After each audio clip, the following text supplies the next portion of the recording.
गुरु जी गाइए गणपति जोगबंदन है। ठीक। कर दे।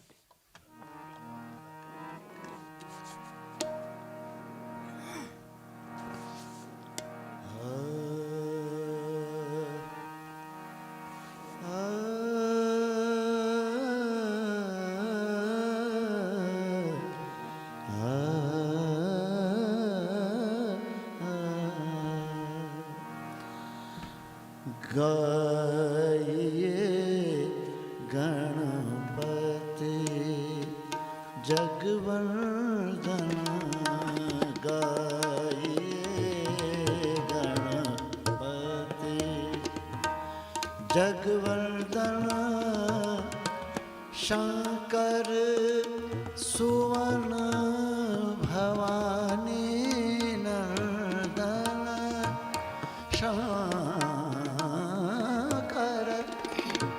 सुवन भवानी नंदन, गणपति जगवंदन,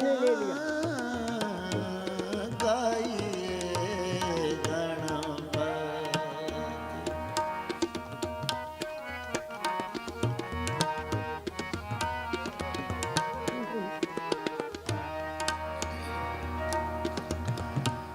सिद्धि सदन गज वदन विनायक, सिद्धि सदन गज वदन विनायक, कृपा सिंधु सुंदर सबलायक, गाइए गणपति जगवंदन, गाइए गणपति वंदन, गाइए गणपति जगवंदन, गाइए गणपति।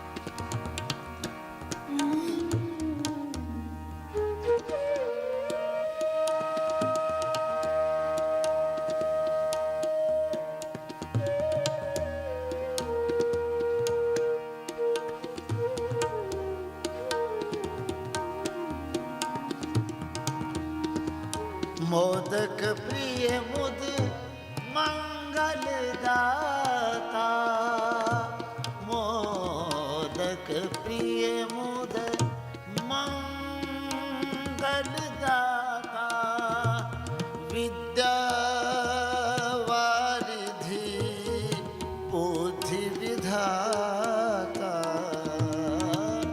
विद्या वारिधि बुद्धि विधाता, गाइए गणपति जगवंदन, गाइए गणपति। पपधन दम गर गम पमगर सनिध साध पदम पगम निध पदम पगम पगम गर, गाइए गणपति जगवंदन, गाइए गणपति। पद सनिध पदम मम मम सरे सगर गर मग मग प, पद सनि द पद मनि द पद म प ग प म ग रे सरे गर स, गाइए गणपति। मांगत तुलसी दास कर जोरे, मांगत तुलसी मांगत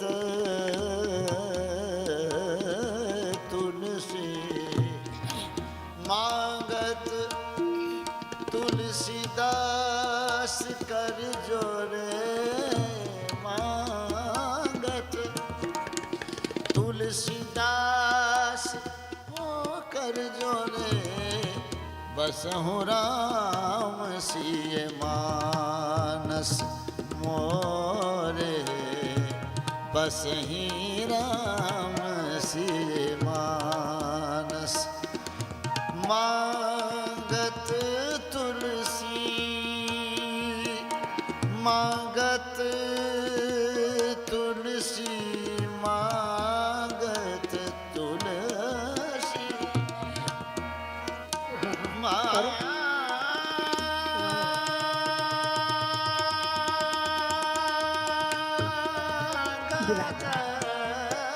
तुलसी दास कर जोरे बसहि राम सिय मानस अपने पास मोरे, बसहि राम नहीं, अपने सिय मानस मोरे।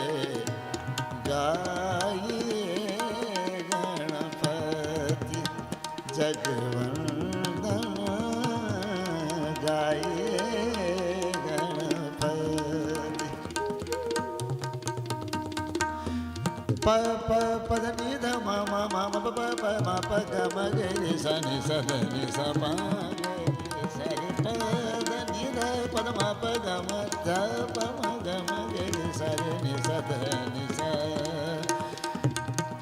गाइए गणपति जगवंदन, गाइए गणपति जगवंदन, गाइए गणपति जगवंदन, गाइए गणपति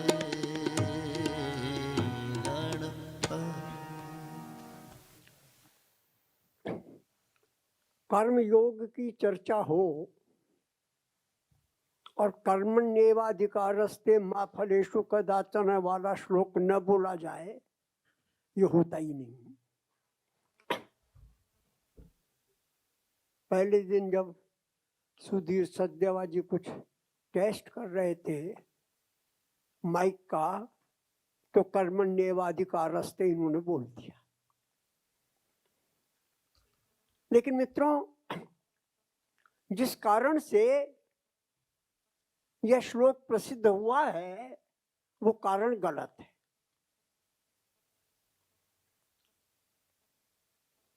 श्लोक इस रूप में प्रसिद्ध हो गया कि कर्म करते रहो, क्योंकि कर्म पर तेरा अधिकार है, और फल की इच्छा मत करो, क्योंकि फल पर तेरा अधिकार नहीं है।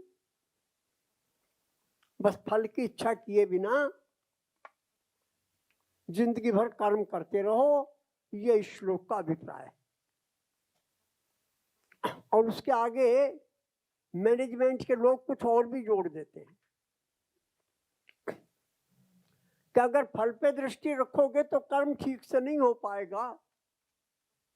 कर्म पर फल पर दृष्टि मत रखो, कर्म को ही पूरे मनोयोग से करो, फल और भी अधिक मिलेगा। यानी सारे श्लोक की व्याख्या ऐसी हो रही है जैसे इस श्लोक का अभिप्राय यह है कि मनुष्य जीवन में सांसारिक सफलता प्राप्त कैसे करे। ये श्लोक का अर्थ नहीं है। आचार्य शंकर का भाष्य मेरे सामने है और यहाँ उसका हिंदी अनुवाद भी लिखा हुआ है।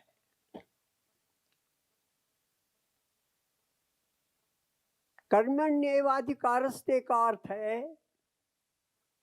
हे अर्जुन, अर्जुन को कह रहे हैं, मुझे और आपको नहीं कह रहे। फर्क समझ। कर्मण्येवाधिकारस्ते, तेरा अधिकार कर्म में है, ज्ञान में नहीं है, ये कहा जा रहा है। मुझे रात को भी कहा जा रहा है ज्ञान में अधिकार हमारा नहीं है, अधिकांश लोगों का कर्म में अधिकार है। तो फिर हम क्या करें कि ज्ञान निष्ठा का अधिकार मिलने से पहले पहले कर्माधिकारी को कर्म करना चाहिए, ये शंकर भाष्य कह रहा है। फिर आगे स्पष्ट कर दिया, तेरा कर्म में ही अधिकार है, ज्ञान निष्ठा में नहीं।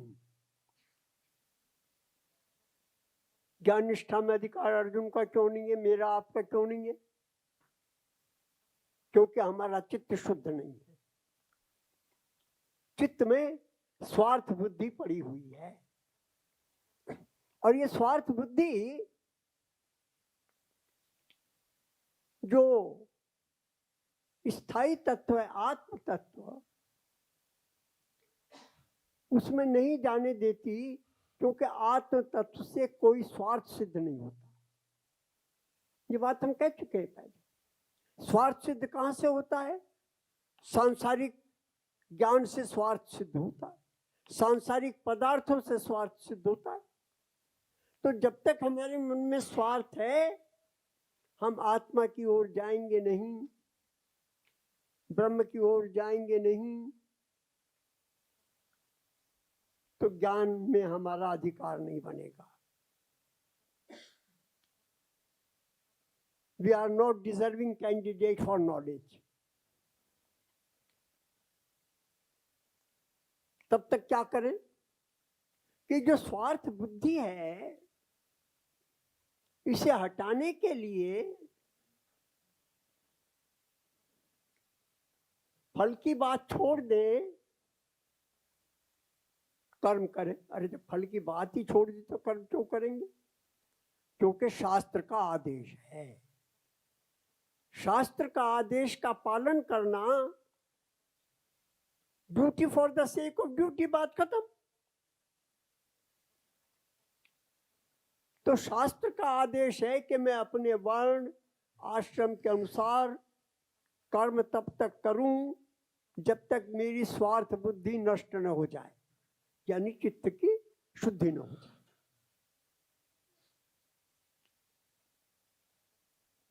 तो इस श्लोक के बारे में मैंने प्रारंभ में इसलिए कह दिया कि हम कर्म योग की चर्चा कर रहे हैं, और जो इसका अर्थ शंकराचार्य ने किया और जो इसका असली अर्थ है वो हमारे ध्यान में आ जाए।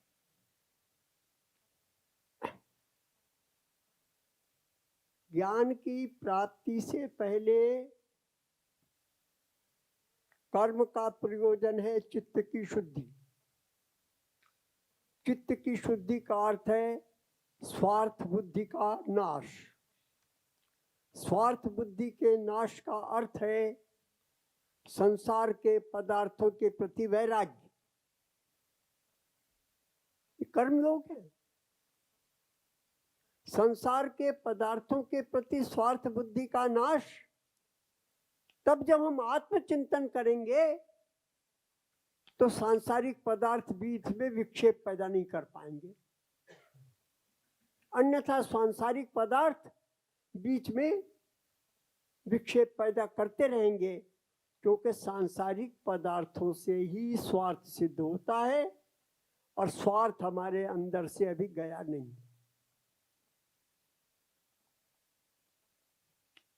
मित्रों, मैंने कोई योजना नहीं बनाई थी, लेकिन भगवान ने एक योजना बना दी, और वो योजना ये बनाई कि पहले दिन हम लोगों ने आत्मा का स्वरूप जानने का प्रयत्न किया, और ये पाया कि आत्मा में क्रिया नहीं होती, क्रिया प्रकृति में होती है। ये मेरा हाथ हिल रहा है, मैं हाथ के हिलने को जान रहा हूं, और जो हाथ के हिलने को जानने वाला है वो नहीं हिल रहा है। लेकिन इस हाथ के साथ अगर मेरा ममत्व आसक्ति भाव जुड़ गया है, तो होता यह है कि हाथ के हिलने के साथ मुझे लगता है कि मैं भी हिल रहा हूं, हालांकि जो हाथ के हिलने को जान रहा है वो नहीं हिल रहा है, वो आत्म तत्व है, चेतना है। और जो हिल रहा है ये प्रकृति है, ये मैं नहीं हूं, जानने वाला मैं हूं। ये आत्म तत्व के संबंध में हमने पहले दिन जाना। दूसरे दिन हमने जाना कि ये आत्म तत्व ही कुछ न करते हुए भी जब साकार सगुण रूप लेता है तो फूल खिला देता है। तो हमने देखा कि किस प्रकार एक ऐसी चेतन शक्ति है जो सर्वज्ञ है, सर्वव्यापक है, सर्वशक्तिमान है, जो मिट्टी, पानी, हवा, धूप से अलग है। मिट्टी, पानी, हवा, धूप तो दिखाई देते हैं, वो दिखाई नहीं देती, लेकिन वो फूल जैसी सुंदर चीज खिला देती है। रक्त मांस मज्जा जैसी शरीर के लिए आवश्यक तत्व दाल रोटी से बना देती है। ये परमात्मा तत्व हुआ। तो दो चीजों का विश्लेषण हम पहले दो दिनों में कर पाए, आत्म तत्व का और परमात्मा तत्व का। आज हमें विश्लेषण करना है कर्म का, क्योंकि आत्म तत्व और परमात्मा तत्व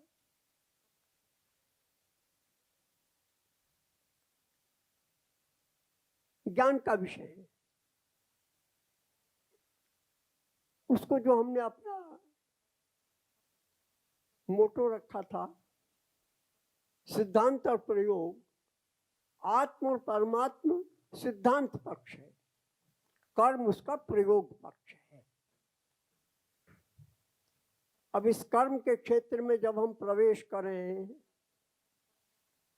तो क्या क्या सावधानियां बरतनी, इसका उल्लेख मैं आपसे करता हूं। नंबर 2,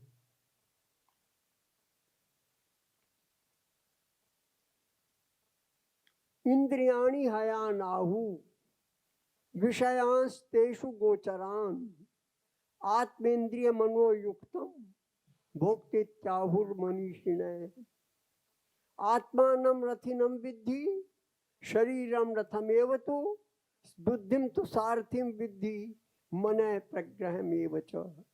कर्म करते समय हमें ये ध्यान करना है कि इंद्रियों का क्या रोल है। इंद्रियों का वो रोल है जो एक रथ में घोड़े का रोल होता है। इंद्रियां हमें भगाती हैं, घोड़ा हमें भगाता है। और इस इंद्रियों के भागने वाली इंद्रियों को लगाम कौन सी है? मन लगाम है, वो इस इंद्रियों का राजा है, वो लगाम है। और बुद्धिम तो सारथिम विद्धि, और उस लगाम किसके हाथ में है? बुद्धि के हाथ में, वो सारथी है। ये चित्र में आपको कुछ स्पष्ट हो रहा है क्या? ये और जो आत्मा है वो इस रथ का मालिक है, रथी है वो।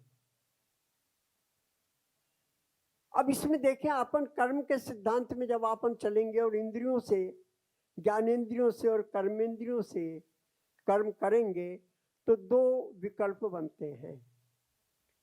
पहला विकल्प ये है कि मन की लगाम बुद्धि की सारथी का कहना न मानकर घोड़ों को जिधर चाहे उधर ले जाए। मन किधर ले जाएगा? जो मन के अनुकूल है। मन के अनुकूल क्या है? विषय वासना है। तो मन की लगाम अगर बुद्धि के सारथी के काबू में न रहे तो मन की लगाम उन इंद्रियों को विषय भोगों में ले जाएगी। कर्म के क्षेत्र में जब हम जाएंगे तो एक विकल्प तो ये है। और एक विकल्प यह है कि ये मन बुद्धि रूपी मन की लगाम बुद्धि रूपी सारथी के काबू में रहे। तो मन में रजोगुण है, वो चंचल है, बुद्धि में सत्व गुण है, वो विवेक करती है। जैसे ही बुद्धि के हाथ में मन की लगाम आई, वैसे ही इंद्रियों के घोड़े शुभ मार्ग पर चलने लगे, अशुभ मार्ग पर जाना उनका रुक गया। अभी जो बुद्धि पड़ी है बीच में, दो चीजों के बीच में पड़ी है। इसके एक तरफ आत्मा है और दूसरी तरफ मन है। दिख रहे हैं क्या? एक तरफ आत्मा है और एक तरफ मन है। ये बुद्धि अगर मन के साथ जुड़ जाएगी और मन के कहने से चलेगी, तो फिर मन की चलेगी और इंद्रियां कुमार्ग पर चलेंगी। लेकिन अगर बुद्धि के कहने से चलेगी, घोड़े लगाम चलेगी, तो सत्व गुण होने से शुभ मार्ग पर चलेगी। लेकिन ये बुद्धि का जो सत्व गुण है, ये कहाँ से आएगा? ये बात महत्वपूर्ण है। बुद्धि में सत्व गुण है, यहाँ तक की बात तो सामान्य बात है।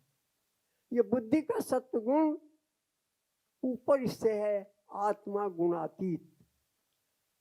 यानी अगर बुद्धि दो स्थितियां बन, बुद्धि आत्मा के उन्मुख है तो बुद्धि का सत्व गुण प्रबल हो जाएगा। बुद्धि यदि मन की ओर उन्मुख है तो बुद्धि का सत्व गुण दब जाएगा। ये प्रक्रिया है कर्म के क्षेत्र में काम करने की। जिस आत्मा की चर्चा हमने पहले दिन की थी, उस आत्मा से ये बुद्धि जुड़ी रहेगी तो बुद्धि में सत्व गुण का उद्रेक बना रहेगा, मन का रजोगुण दबा रहेगा और इंद्रियों पर हमारा संयम बना रहेगा। ये कर्म के क्षेत्र की पहली आवश्यकता है। और भी तरह से हम इस बात को समझ सकते हैं तीसरे नंबर की तालिका से।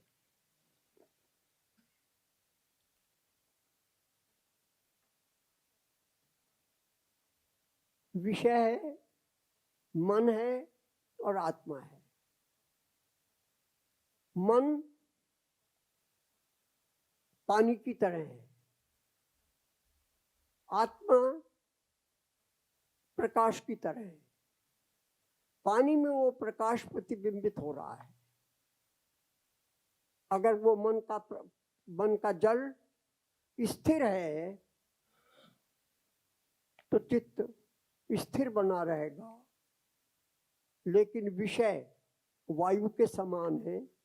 वो विषय यदि उस मन के जल को हिला देंगे तो जो आत्मा का प्रतिबिंब उसमें पड़ रहा है वो भी हिल जाएगा। लेकिन दोनों ही स्थितियों में, चाहे पानी में पड़ने वाला प्रतिबिंब हिले या न हिले, आत्मा का जो प्रकाश है वो स्थिर ही रहता है।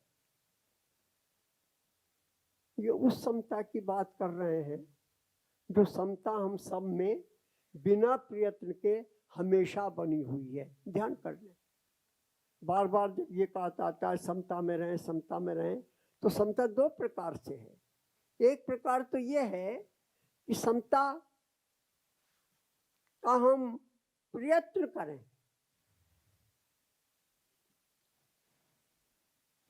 और एक प्रक्रिया ये है कि बिना प्रयत्न के भी आत्मा सदा ही समता में स्थित है। वेदांत का ये एक बड़ा भारी उद्घोष है। हमें मुक्त होना नहीं है, हम मुक्त हैं ही। प्रतीति में क्यों नहीं आता? फिर हमने पहले दिन बात कर ली थी, राई की ओट है, इच्छा प्रतीति में नहीं आने देती।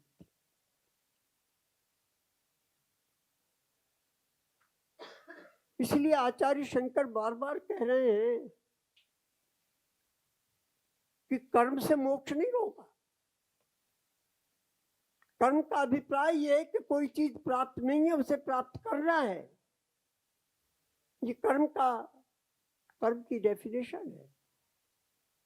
लेकिन अगर आत्मा प्राप्त है ही तो कर्म क्या करेगा इसमें? कर्म तो उसे प्राप्त कराता है जो प्राप्त नहीं है। आत्मा प्राप्त है ही, इसलिए कर्म आत्मा को प्राप्त नहीं कराता। मैं समझ रहा हूं, थोड़ा वेदांत की चर्चा मैं कर रहा हूं। प्राय करके ये चर्चा नहीं होती है, लेकिन मैं लाचार हूं। ये चर्चा मैं न करूं तो मेरे को संतोष नहीं होगा। हम सब सदा सर्वदा मुक्त ही हैं। जीवो ब्रह्मेव नापरः। जो हमने समझ रखा है कि हम जीव हैं, ये गलत समझ रखा है, ये अज्ञान है। हम ब्रह्म रूप ही हैं। ये वेदांत का आश्वासन बहुत बड़ा आश्वासन है। हमें सब प्रकार की चिंताओं से मुक्त कर देता है। अतीत में क्या हुआ था, अच्छा बुरा, वर्तमान में क्या हो रहा है, अच्छा बुरा, भविष्य में क्या होगा, अच्छा बुरा। अतीत में कुछ भी हुआ, वर्तमान में कुछ भी हो रहा है, भविष्य में कुछ भी होगा, आत्मा उससे अस्पष्ट रहेगी। अस्पष्ट शब्द लिखा है, अछूती रहेगी। हम सदा से मुक्त थे, सदा मुक्त हैं, सदा मुक्त रहेंगे। बाधा क्या पड़ रही है? इच्छा। कर्मयोग क्या कर रहा है? इच्छा, कर्म में से स्वार्थ बुद्धि को हटा रहा है, इच्छा को हटा रहा है। तो इच्छा के हटाने का ही मामला है सारा। आकाश में सूर्य प्रकाशित है, बादल की टुकड़ी आई, बादल की टुकड़ी ने सूर्य को ढांप लिया। तो सूर्य को प्रकट करना है तो करना क्या पड़ेगा? सूर्य के साथ कुछ नहीं करना, सूर्य तो जहां है वहीं रहेगा। बादल की टुकड़ी को हटाना है, इतना ही करने का काम है। इच्छा को हटाना है।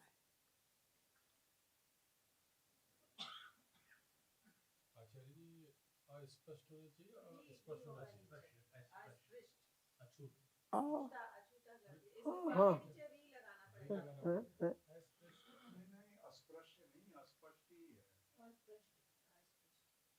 नहीं देख अछूता वाला स्पष्ट मतलब तो जो क्लियर नहीं है वो हो गया। हाँ हाँ, पै में री की मात्रा होनी चाहिए, अनटच्ड।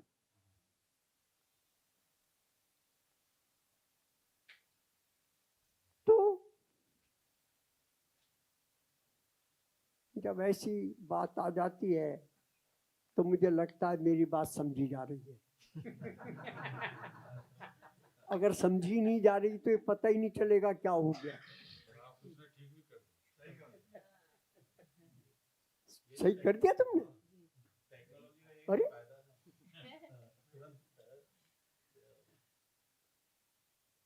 तो मित्रों, इससे बड़ा सबल संसार में नहीं हो सकता, इससे बड़ी ताकत नहीं हो सकती कि आपको एक कह दिया जाए कि आप पूर्णमतः पूर्णमिदं पूर्णात् पूर्णमुदच्यते, आप परफेक्ट ही हैं।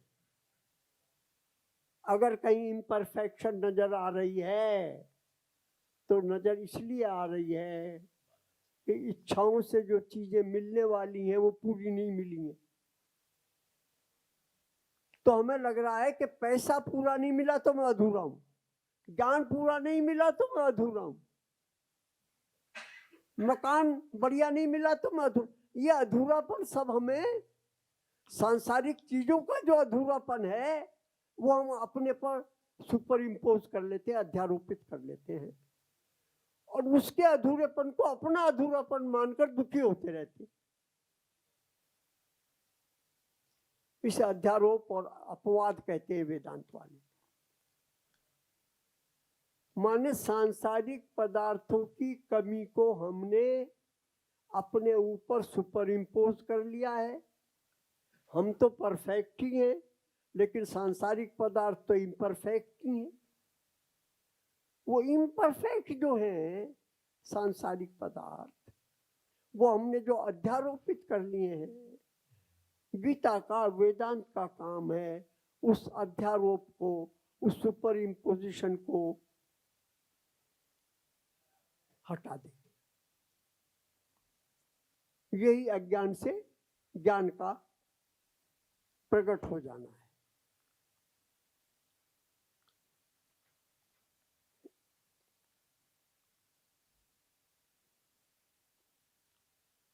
मित्रों, मेरा मन करता है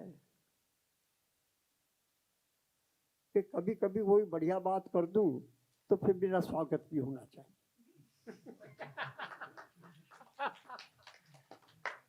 आपको पता नहीं बढ़िया लगा नहीं लगा, मुझे नहीं मालूम, but the assurance that you are perfect now and here, इससे बड़ा अश्योरेंस हो सकता है क्या दुनिया में? हम नहीं कह रहे कि आप फला फला करो, फला फला कंडीशन है तो आप पूरे होंगे। आप अभी यहीं मत भविष्य की प्रतीक्षा करो, पूरे ही हो। अधूरापन इसलिए है कि संसार के भोगों को हमने, संसार के भोगों के अधूरेपन को हमने अपना अधूरापन समझ लिया है।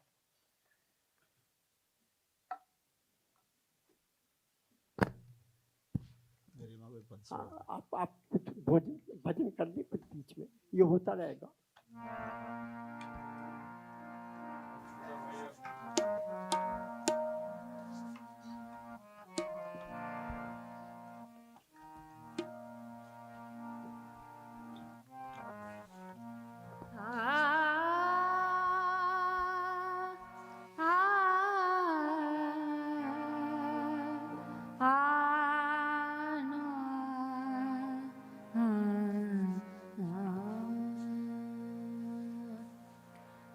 यही हरि भक्त कहते हैं,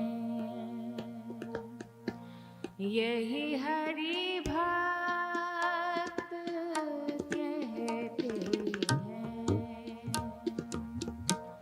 यही सद्ग्रंथ गाते हैं,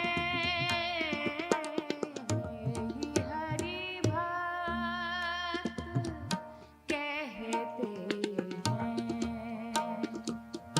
यही सद्ग्रंथ गाते हैं। न जाने कौन से गुण पर दयानिधि रीझ जाते हैं, यही हरि भक्त कहते हैं।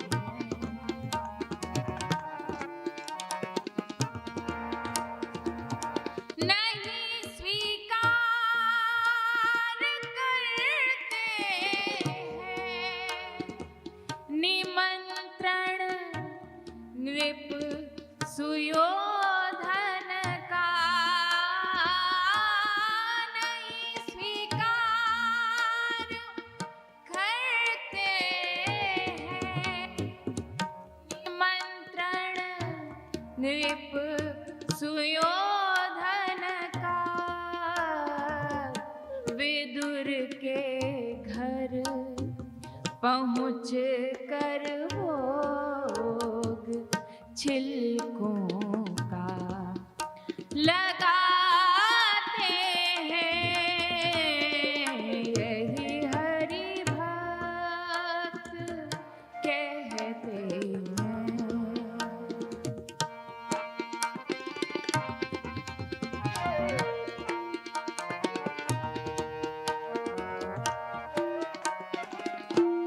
कठिनता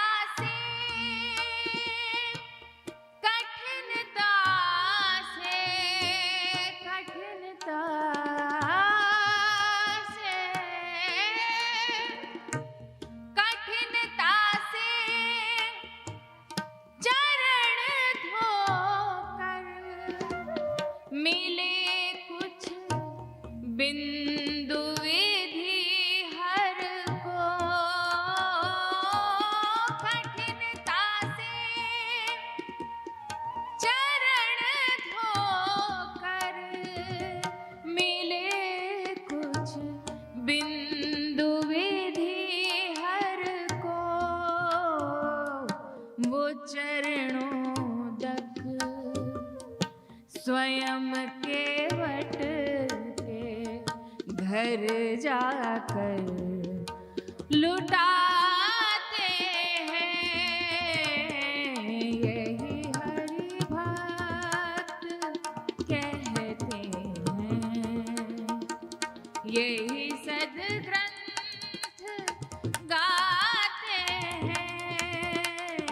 न जाने कौन से गुण पर दया निधि रीझ जाते हैं। यही हरि भक्त। ओम नमो भगवते वासुदेवाय। मित्रों, एक समता की बात अभी की है।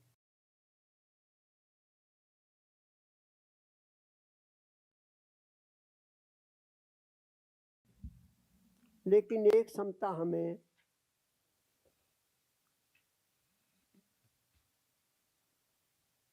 जब तक ज्ञान न हो जाए तब तक प्रयत्न पूर्वक भी करनी पड़ती है। और वो आया गीता ने, शब्द आ रहा है कान में, आकाश में से आ रहा है, कान में जा रहा है, कर्ण पटल में, कर्ण कुहर में, आकाश में जा रहा है, वहां से मन तक जाएगा।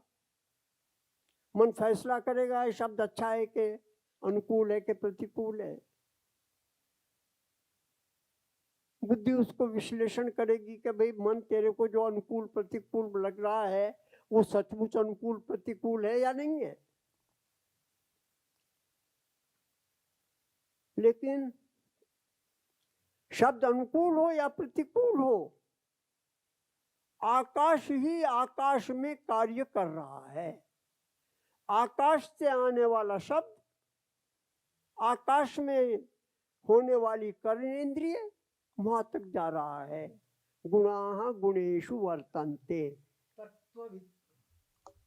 तत्त्ववित्तु महाबाहो गुणकर्म विभागयोः गुणा गुणेषु वर्तन्ते इति मत्वा न सज्जते। इति मत्वा न सज्जते। मैं त्रिगुणातीत हूं। शब्द, स्पर्श, रूप, रस, गंध, ये पांच भूतों के पांच गुण अनुकूल भी होते हैं, प्रतिकूल भी होते हैं। लेकिन मानना क्या है कि इनकी अनुकूलता प्रतिकूलता मन तक है, आत्मा तक नहीं है।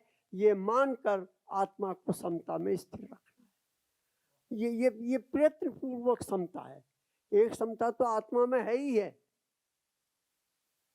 क्योंकि आत्मा तो वस्तुतः स्पर्श करती ही नहीं है ना। गुणों को गुणातीत है, लेकिन हम गुणातीत की स्थिति में नहीं जी रहे हैं, गुणों की स्थिति में जी रहे हैं। जब गुणों की स्थिति में जी रहे हैं तो समता कैसे बने। शब्द आया, इन्होंने गाया, अच्छा भी लग सकता है, बुरा भी लग सकता है। ध्यान करें गुरुजी, गीता का मामला दूसरा है। आप अच्छा गावें तो हम अच्छा नहीं मानते, आप बुरा गावें तो हम बुरा नहीं मानते।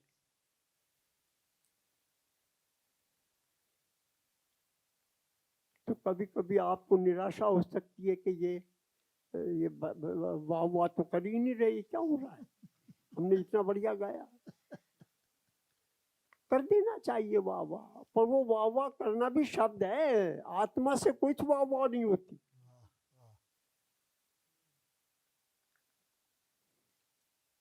शब्द आया, स्पर्श आया। ये मेरी जो सीट है ना कोमल, हम वहाँ द्वारका के यहाँ करते थे, वहाँ सीट कठोर रहती थी। यहाँ डॉक्टर साहब ने कोमल करवा दी।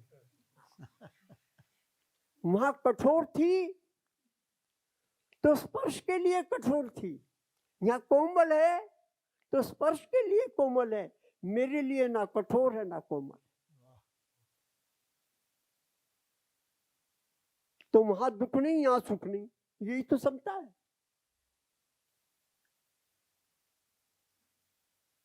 शब्द, स्पर्श, रूप, फूल। किसी को कोई फूल अच्छा लगता है, किसी को कोई फूल लगता है। अरे फूल तो फिर भी फूल है, मान लो या कांटे ही बिछा दिए जावे बजाय फूल के, उसमें तो कुछ भी सुंदरता नहीं है। कांटा हो या फूल हो, आंख तक जाता है वो, आंख से आगे आत्मा तक नहीं जाता। गुणा गुणेशु वर्तन्ते, आत्म समता में स्थिर रहे ये मानकर, इति मत्वा न सज्जते, इति मत्वा ऐसा मानकर आसक्ति नहीं करता। कर्म के क्षेत्र में ये सब होगा ही, शब्द भी आएगा, स्पर्श भी आएगा, रूप भी आएगा, रस भी आएगा। ये रस सबसे बड़ी मुसीबत है। और चीजों में तो हम फिर भी समता रख लेते हैं, लेकिन भोजन के मामले में तो हम ज्यादा ही डेलिकेट होते हैं। अच्छा भोजन आ गया, स्वादिष्ट, बढ़िया बात। खराब आ गया, अच्छा आवे, स्वादिष्ट हो, बिना स्वाद वाला हो, जबान तक ही रहता है, आत्मा तक नहीं जाता। तो अच्छे बुरे में समान भाव रख सकते हैं, नहीं रख सकते?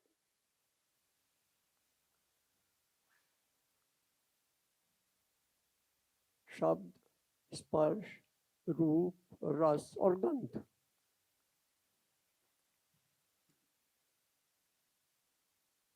मेरे साथी बैठे ना, तो ये भगवान जाने क्या लगाते रहते हैं शरीर में, मैंने तो आज तक लगाया नहीं कभी।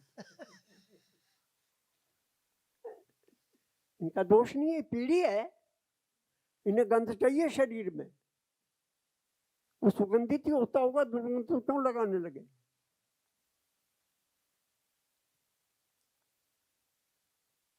कभी कभी कोशिश करते मेरी भी लगा दे, मैं कहता हूँ ये रहने दो भैया। गंध में सुगंध, तो आपके ध्यान में आया क्या? 5 भूतों के, पृथ्वी जल अग्नि वायु आकाश के 5 गुण, शब्द स्पर्श रूप रस गंध, ये सब के सब गुणा गुणेशु वर्तन्ते। गुण ही गुण में एक्शन रिएक्शन कर रहा है, आत्मा में नहीं। ये समता में स्थित होने का एक पुरुषार्थ हुआ। एक समता है परमार्थ की जो सदा सिद्ध है, और एक समता है ये व्यवहार की जो सदा सिद्ध नहीं है। जब तक परमार्थ की समता में हम स्थित न हो जाएं, आत्मस्थित न हो जाएं, तब तक यह व्यवहार में हमेशा देखना है, प्रयोग करना है। महात्मा गांधी जब भोजन करते थे तो पता नहीं उनके दिमाग में अजीब अजीब बातें थी। तो ये जो नीम का पत्ता होता है ना, पत्ती, इसकी चटनी बनवाया करते थे, और भोजन में वो भी रख लिया करते थे अपने साथ। शायद वो अपनी रसना को जांच रहे थे कि मीठे में और नमकीन में मैं समता रख सकता हूं कि नहीं रख सकता हूं। उनके साथ एक बड़े मेहमान आकर बैठ गए, थाली में जो महात्मा गांधी की चीजें थी वो उनके भी रखती गई, लेकिन एक कटोरी में जिसमें नीम की चटनी थी वो उनके में नहीं रखी। अरे उनको नीम की चटनी क्यों खिलाएंगे भाई? खुद खा रहे हैं तो खा रहे हैं, अब वो आदमी बार बार देखे, इनके में 6 कटोरियां हैं, मेरे में 5 ही हैं, ये एक कटोरी जो अलग है, ये कोई विशेष है। गांधी जी ने पकड़ लिया कि ये आदमी बार बार देख रहा है, ये 6 कटोरी है मेरे में, इसके बोले भाई इनके लिए भी लाओ। वो ला के रख दी गई। अब चाटी, ओ थू थू थू, वो तो नीम के कड़वी कटोरी थी भाई। जिते रसाय रसे जितम सर्वम, जिसने जिह्वा का स्वाद जीत लिया उसने सब कुछ जीत लिया। उसने सब कुछ इसका सारे प्रयोग उपवास करते हैं जैन लोग, तरह तरह के आयम्बिल करते हैं। एक ही अनाज लेंगे, शुद्ध अनाज, चावल है तो चावल ले लिया, उसमें कोई मसाला नहीं, कुछ नहीं, चावल से ही पेट भरेंगे, इसे आयम्बिल कहते हैं जैन लोग। वो प्रयास कर रहे हैं कि क्या इतने से भी मैं समता में रह सकता हूँ, विचलित न हूँ, ये हो सकता है। ये एक प्रकार की समता है।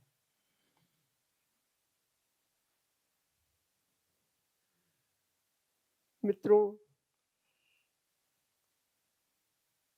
अब मैं थोड़ा सा समाज पर आऊंगा व्यक्ति से, इसलिए कि गीता केवल अध्यात्म का शास्त्र ही नहीं है, समाज का शास्त्र भी है। और अध्यात्म के संबंध में जो कुछ अब तक हमने कहा वो सब यूनिवर्सल है।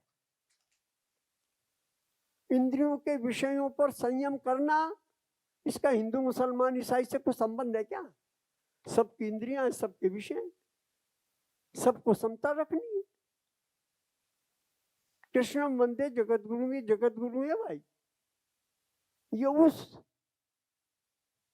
संयम की बात कर रहे हैं जो संयम यूनिवर्सली एप्लीकेबल है, किसी एक के लिए एप्लीकेबल है, उस संयम की बात अभी नहीं कर रहे हैं। एक यूनिवर्सल कोड ऑफ कंडक्ट, वो भी भगवान ने दिया, उसकी चर्चा भी करूं, वर्ण आश्रम की चर्चा भी करूं, ये उचित होगा।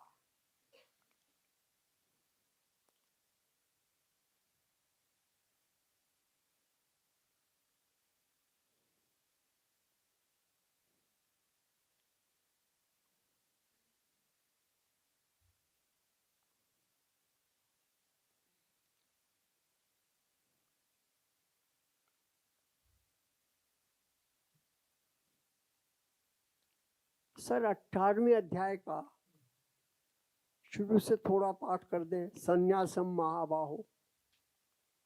ओम श्री परमात्मने नमः। अथ अष्टादशोऽध्यायः।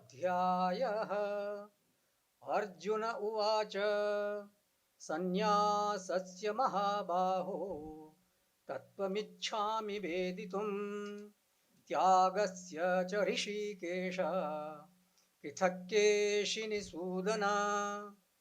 श्रीभगवानुवाच काम्यानां कर्मणां न्यासं संन्यासं कवयो विदुः सर्वकर्मफलत्यागं प्राहुस्त्यागं विचक्षणाः। त्याज्यं दोषवदित्येके कर्म प्राहुर्मनीषिणः यज्ञदानतपः कर्म न त्याज्यमिति चापरे। ओम नमो भगवते वासुदेवाय। आश्रम व्यवस्था में भगवान श्री कृष्ण ने अजीब तरह का परिवर्तन कर दिया। सन्यासी कौन, यह प्रश्न कर दिया अर्जुन ने कि सन्यासी कौन है, और भगवान ने जवाब दे दिया। तो वो सारा चित्र जो सन्यास को लेकर हमारे दिमाग में आता है, भगवा कपड़ा पहन रखा है, कमंडल ले रखा है, दंड ले रखा है, माला डाल रखी है, ये सब सन्यास के लक्षण में भगवान ने इनमें से कोई भी एक बात कही नहीं। मैं पढ़कर सुनाऊंगा अभी 2-4 और संन्यास। ये अद्भुत बात है। यानी हम क्या समझ रहे हैं और गीता क्या कह रही है। जो हम समझ रहे हैं वो रूढ़ी है, जो गीता कह रही है वो परंपरा है।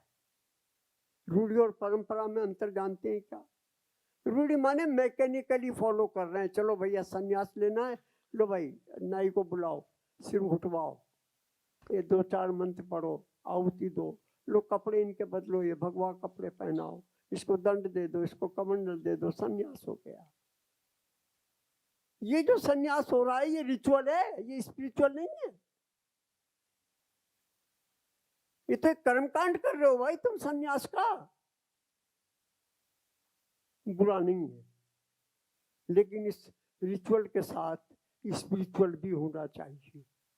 वो स्पिरिचुअल क्या है वो देखा आप में, इन्होंने अभी श्लोक पर बोले, मैं अर्थ करता हूं। जितनी कामनाओं वाले कर्म है, सकाम कर्म, उन सबको छोड़ देना संन्यास है। काम्या नाम कर्म नाम न्यासम संन्यासम कवयो।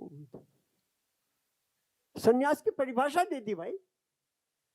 और गीता में कहीं भी सर ये नहीं कहा कि भगवा कपड़ा पहनने से सन्यासी हो जाता है, दंड कमंडल से सन्यासी हो जाता है। सन्यास की परिभाषा दे रहे। मैं ये इसलिए कह रहा हूं कि जो प्रचलित रूढ़ियां हैं जिनके कारण सन्यास इतना बदनाम हुआ कि स्मृति ने कह दिया कलयुग में सन्यास वर्जित। आपके ध्यान में है क्या?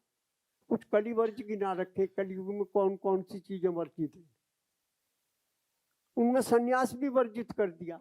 ये देख करके सन्यास ढोंग है। ये आज नहीं किया, 2000 साल पहले कर दिया स्मृति ने। कलयुग में सन्यास नहीं। कौन सा सन्यास नहीं? ये रिचुअल वाला सन्यास। और आज हम अपने युग में देख रहे हैं कि शायद ऐसा जो फॉर्मल सन्यास है वाला अंतिम सन्यासी स्वामी विवेकानंद हो गए, तो जिनका औपचारिक सन्यास भी था और स्पिरिचुअल सन्यास भी था। उसके बाद अब औपचारिक सन्यास लेने वाले लोग बहुत हैं, पर गीता के अनुसार काम में कर्म का त्याग कर दें, ऐसा होने पर अपन उनको सन्यासी नहीं कह सकते। सन्यास का युग गया। शंकराचार्य के सामने एक समस्या थी, और समस्या ये थी कि बुद्ध ने फॉर्मल सन्यास को रिकॉग्नाइज कर रखा था। यानी एक खास किस्म की ड्रेस पहन लो वो भिक्षु हो जाएगा। अभी भी भिक्षु घूम रहे हैं, सारे एशिया में घूम रहे हैं फॉर्मल। अब प्रश्न ये आया कि फॉर्मल जो सन्यास है उसका एक अट्रैक्शन तो है। मैं ही ऐसे कपड़े पहने बैठा हूं, मैं ही कल को सिर घुटा के और भगवा कपड़े, तो आप भी कहेंगे हाँ साहब आदमी तो बड़ा ये सन्यासी है। उसका एक अट्रैक्शन तो है, अंदर को किसने देखा? वो अट्रैक्शन बौद्ध सन्यास में पैदा हो गया था। और हमारे नवयुवक जिनका काम समाज की रक्षा कर कर, शस्त्र धारण कर कर समाज की रक्षा करना था, वो सिर घुटा घुटा के सन्यासी हो रहे थे। शंकराचार्य ने कहा गलत, आश्रम व्यवस्था है। पहले ब्रह्मचर्य आश्रम में पढ़ो, गृहस्थ आश्रम में आगे संतान, समाज को दो योग्य संतान दो, वानप्रस्थ में थोड़ा स्वाध्याय करो वेदांत का, चौथी अवस्था में संन्यास ले लेना। यह आश्रम व्यवस्था है। ये जो संन्यास आश्रम व्यवस्था को नष्ट करने वाला जो संन्यास आया ना, 8-8, 10-10 साल के लड़कों को मूंड देते हैं लोग, और सन्यासी अभी हो रहा है ये। अरे किसको सन्यासी बना रहे हो भाई? इसको खबर ही कुछ नहीं बेचारे को। नहीं, ये हमारा मठ है, हमारी सेवा करेगा ये, और हम इसको अपना उत्तराधिकारी घोषित कर जाएंगे, ये सारी मठ की संपत्ति इसको मिल जाएगी। ये सन्यास हो रहा है। तो शंकराचार्य के सामने समस्या थी, तो उन्होंने कहा नहीं, हम फॉर्मल सन्यास को भी रिकॉग्नाइज करते हैं, भगवा कपड़ा भी पहना देते हैं, कोई बात नहीं, सिर भी मुंडा देते हैं, कोई बात नहीं, लेकिन काम्या नाम कर्म नाम न्यासम, काम में कर्म छोड़ने पड़ेंगे, हैं? संन्यासम कवयो विदु। और एक साथ गीता ने और बात कह दी, पता नहीं ये गीता वाला हर जगह टांग अड़ाता रहता है। कह दिया कि काम में कर्म तो छोड़ने चाहिए, लेकिन यज्ञ दान और तप नहीं छोड़ना चाहिए।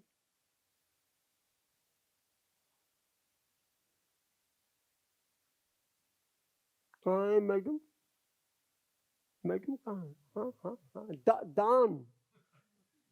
अरे भगवान कृष्ण कह रहे हैं सन्यास ले लो तो भी यज्ञ दान और तप मत छोड़ो। तो कहते हैं बाप रे, यज्ञ में तो अग्नि जलानी पड़ेगी ना, तो हिंसा हुई। तो कहा कि त्याज्यम दोषवदित्य के कर्म प्राहुर मनीषिण, तो वही यज्ञ छोड़ो, इसमें हिंसा होती है। तो भगवान ने जवाब दिया कि यज्ञ दान तप कर्म न त्याज्यम इति। दोषवद, कुछ समाज कल्याण के कामों में कदाचित कुछ दोष भी लगता हो। मंदिर बनवाओगे ना तो हिंसा तो होगी, पत्थर है, मिट्टी है, कीड़े मकोड़े हैं, दोषवत तो है। तो मंदिर बनवाना छोड़ दे, धर्मशाला बनवाना छोड़ दे, अस्पताल बनवाना छोड़ दे, दोषवत। चाहे इनमें दोष है तो भी इन्हें छोड़ना नहीं। ये गीता का आदेश, सन्यास का आदेश हुआ। सन्यास के बारे में एक आध श्लोक आपको और भी सुना दूं। मैं आश्रम व्यवस्था के अंतर्गत बात कर रहा हूँ गीता की। आश्रम व्यवस्था को कैसे करते हैं।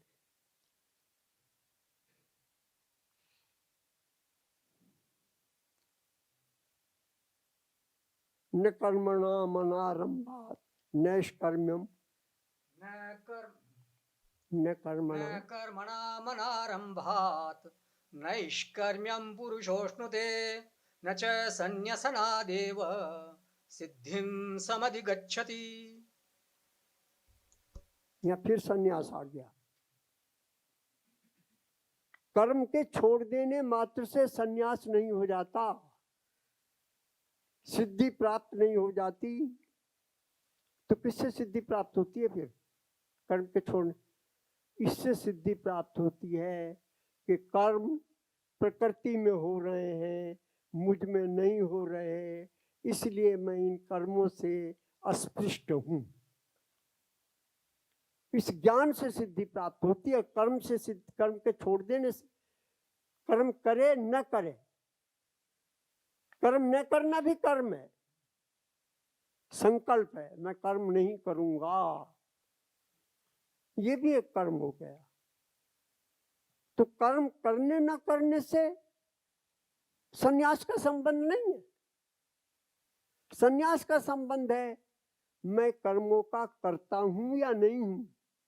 करता हूं तो सन्यास नहीं है। अहंकार विमूढ़ात्मा करता हम इति मन्यते। मैं अगर करता नहीं हूं तो सन्यास है। ये सन्यास को यूनिवर्सलाइज कर दिया। मैं और आप सब सन्यासी हो सकते हैं, एक ही शर्त है, अपने को कर्ता मत मानना। तो क्या समझना, कर्ता प्रकृति में हो रहा है। ना कपड़े बदलने की जरूरत है, ना कोई संस्कार, कोई रिचुअल परफॉर्म करने की जरूरत है। आप समझ रहे हैं, गीता की दृष्टि को देख रहे हैं। सन्यास को कितने छोटे संकीर्ण दायरे से निकालकर, मठ से निकालकर बाजार में फैला दिया। छठे अध्याय में भी दुकानदार, हाँ हाँ बतलाएं। अनाश्रितः कर्म फलम कार्यम कर्म करोति यः स सन्यासी च योगी च न निरग्निर्न चाक्रियः। भगवान कृष्ण एक जगह नहीं, सन्यास को बार बार दोहराए जा रहे हैं, वही बात कही जा रही है। ये कोई कम बड़ा उपकार नहीं है। मत इंतजार करना कि जिस दिन हम घर के गृहस्थों से धंधों से निपट जाएंगे उस दिन सन्यास ले लेंगे। आज और अभी सन्यास ले लो। सन्यास ले लो नहीं, सन्यासी बन जाओ। लेना लेना कुछ भी नहीं है।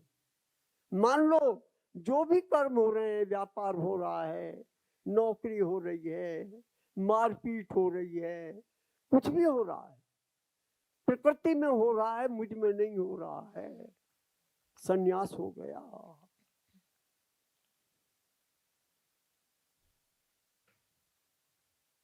और देखिए आप सन्यास को, आज मैं थोड़ा सा रिसर्च टाइप से काम करके लाया है, जैसे फ्लैग लगा लेते हैं ना, ये सनित्य सन्यासी,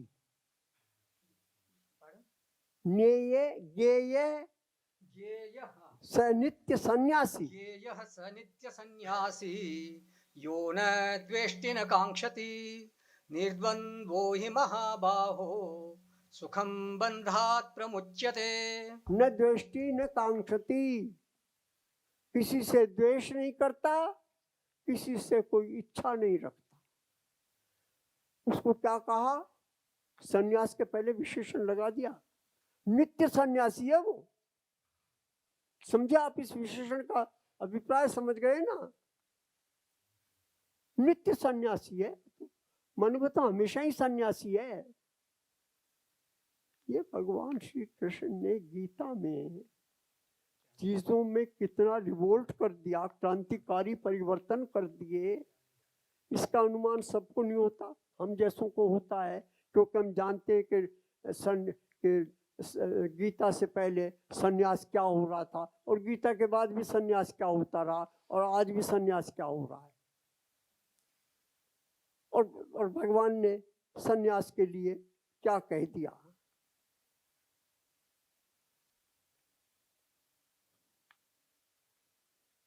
सन्यासस्तु महाबाहो दुःखमाप्तुम् अयोग्यतः।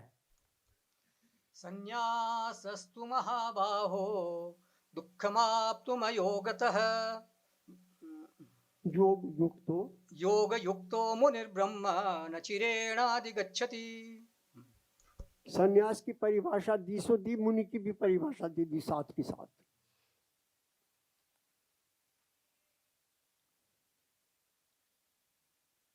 और कह दिया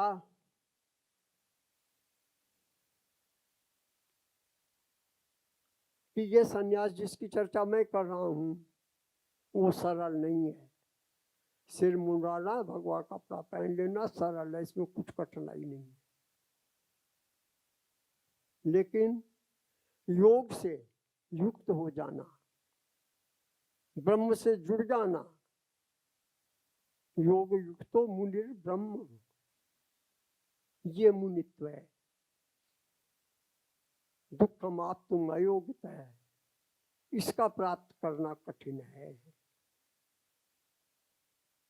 सन्यास के बारे में एक आध श्लोक और पढ़ेंगे अपन, ताकि स्पष्ट होता चले। और स्पष्ट होने का कुछ और प्रयोजन नहीं है। प्रयोजन यह है कि आज अभी यहीं हम सन्यासी हो सकते, बिना शोर मचाए कि हमने सन्यास। ये प्रयोजन। अपन थोड़ा सा व्यवहार की बात करें, सिद्धांत तो है सो है। नहीं भाई, हमें तो वैराग्य हो गया, आप सन्यास लेंगे तो सर वो देखना, पंडित जी को बुलाना, वो संस्कार करेंगे सन्यास का। ये लिखा हुआ है वेद में, अमुक अमुक मंत्र बोले जाएं, लिखा हुआ है, झूठ नहीं है बात। सन्यास लेने के लिए शंकराचार्य ने तो सारे पे पानी फेर दिया। और इसलिए शंकराचार्य बदनाम हो रहे हैं, या आपको पता हो या ना पता हो। कर्म कांड का दबा के खंडन किया है, सारे कर्म कांड, और किया है उस आधार पे जिस आधार पर गीता ने कह दिया था कि वेद की क्या स्थिति होती। दूसरे अध्याय में जो वेद वाले हैं, त्रैगुण्य, हाँ, त्रैगुण्य विषया वेदा, वो यामिमां पुष्पितां वाचम, हाँ हाँ यामिमां पुष्पितां वाचम हाँ, प्रबदन्त्य विपश्चितः वेदवादर्ता पार्थ नान्यदस्तीति वादिनः कामात्मानः स्वर्गपराः जन्म कर्म फलप्रदां क्रिया विशेष बहुलां भोगैश्वर्य गतिं प्रति। समझने बात को बात। गीता में था, शंकराचार्य क्या करें बेचारे, पुष्पितां वाचम, ये जो फूली फूली बातें करते हैं ना वेद वाले, इस कर्म से तेरी संतान नहीं होती ना, संतान हो जाएगी, तेरी तरक्की नहीं हो रही, तरक्की हो जाएगी, तेरा बीमारी दूर नहीं हो रही, बीमारी दूर हो जाएगी। ये फूली फूली बातें करते हैं। गीता कह रही है सब बंधन का कारण है, डॉक्टर साहब क्षमा करें। गीता कह रही है मैं क्या करूं?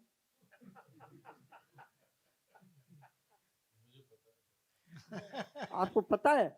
लोग कह रहे हैं मुझे पता है, लेकिन मनुष्य का मन कच्ची मिट्टी से बना है, फिसल ही जाता है। ये गीता पढ़ देने के और पढ़ा देने के बावजूद भी ऐसा मत समझना, जब मेरे पर संकट आता है तो मैं भी पंडित जी की शरण में जाके कुछ जाप ताप करवा ही लिया करता हूँ। मिट्टी का मन है ना, कच्चा मन है मनुष्य, पर है वो बंधन का कारण, ये समझ लेने की बात है। जन्म कर्म फल प्रदान, हाँ, जन्म देने वाला, वो मोक्ष देने वाला नहीं है।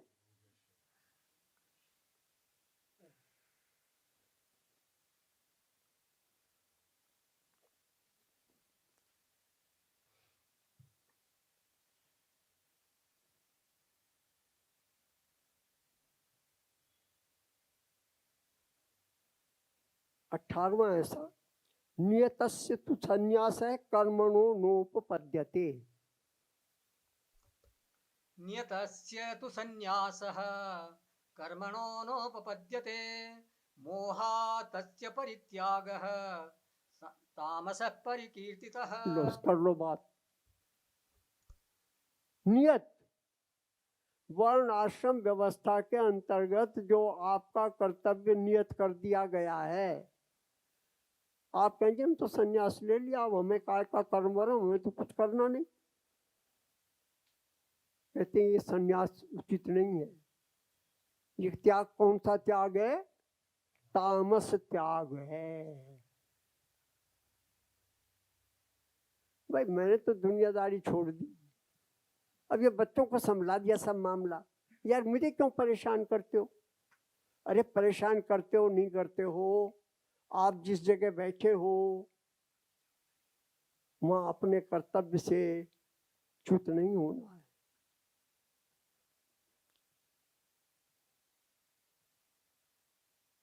बच्चों पर जिम्मेवारी छोड़ दी, वैसे छूटती मुश्किल से ही है, तो भी अपने अनुभव का लाभ उन्हें दिए जाना है, उनकी सहायता करते रहना है। वो आपके कर्तव्यों में कर्तव्य है, उसको नहीं छोड़ना है। ये नहीं कहना यार मेरी जान मत खा, अब तू जैसा समझे वैसा कर, ऐसा नहीं कहना है ना। ये मैंने आपके सामने आश्रम व्यवस्था की बात की, वर्ण व्यवस्था की बात भी करूंगा, लेकिन सर एक भजन हो जाए तो अच्छा है। एक मिनट आश्रम को जरा पूरा कर दूं। आश्रम में श्रम शब्द पड़ा है।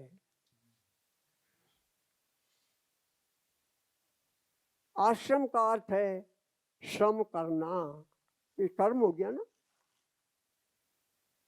जो श्रम मैंने अपने लिए किया वो श्रम है, जो श्रम मैंने अपनों के लिए किया वो परिश्रम है परिवार के लिए।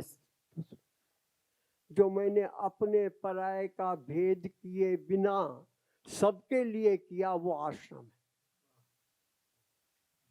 आका अर्थ होता है भेद नहीं है उसमें। फिर विद्यार्थी है तो ब्रह्मचर्य आश्रम में ज्ञान का जो फल उसको देना है वो अपने पराये का भेद नहीं करना है। गृहस्थ का अपना आश्रम है, उसका जो फल है वो सबको बांटना है। ज्ञान का अपना फल है, संन्यास का अपना फल है। जो आपके पास है वसुधैव कुटुंबकम, वो सबके वो अपने पराये के बीच में भेद किए बिना। अब आश्रम का अर्थ क्या समझ रहे हैं? देखो सब जगह ही गड़बड़ हुआ पड़ा है। ये अमुक महात्मा का आश्रम वहां है, अरे आश्रम तो इस पत्थर को ईंटों को आश्रम बता रहे हो? किसी भी उपाय से बीना जी बतावेंगी आश्रम का अर्थ मिट्टी पत्थर हो ही नहीं सकता, भवन है ही नहीं आश्रम का अर्थ। इसमें तो श्रम पड़ा हुआ है, मिट्टी पत्थर से क्या लेना देना। महात्मा का आश्रम वहां है और गृहस्थ भी आश्रम ही है क्योंकि वहां भी श्रम ही है। तो यह आश्रम व्यवस्था हुई। अब बता दें थोड़ा सा।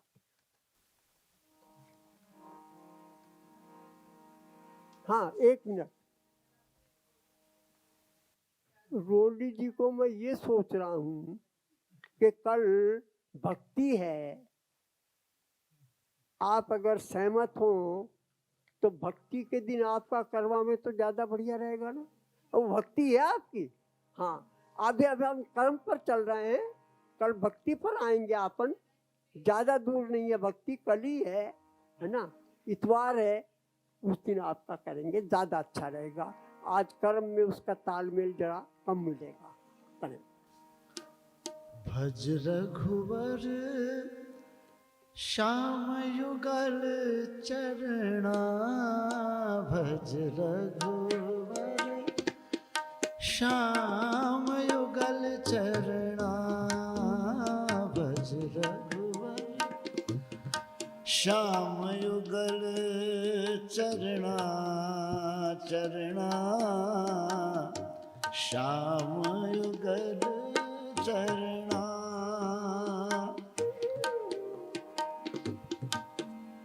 इत में अयोध्या निर्मल सरयू, इत में अयोध्या निर्मल सरयू, उत मथुरा शीतल यमुना, उत मथुरा शीतल यमुना, भज सियावर श्याम युगल चरणा, भज रघुवर श्याम युगल चरणा।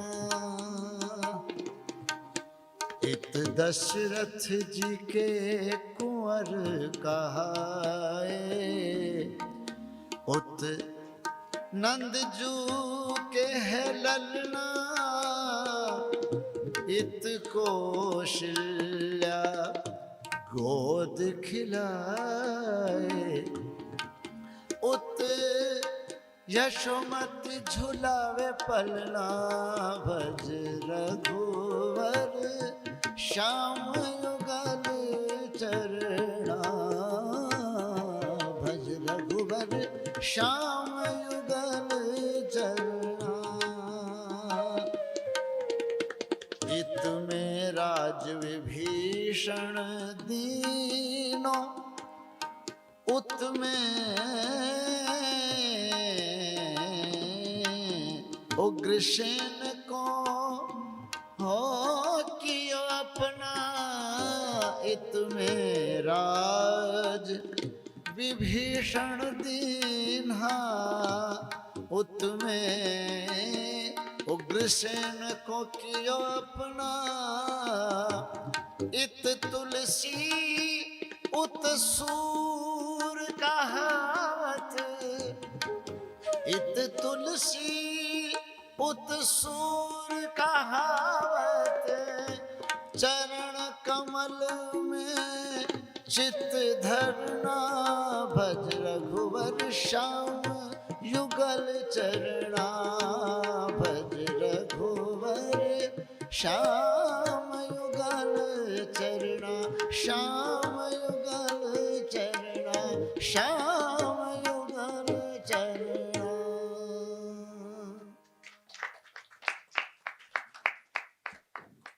मित्रों,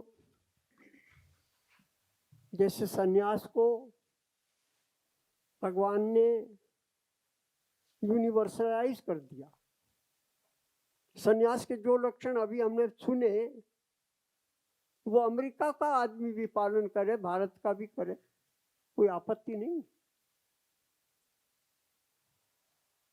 ये जगत गुरुत्व है। बिना जाति देश काल के, बिना भेदभाव के सबको अप्लाई हो रहा है सन्यास। क्षमा करें, जो सन्यास एक परम जो रूढ़िगत एक सन्यास है वो सबको लागू नहीं होता।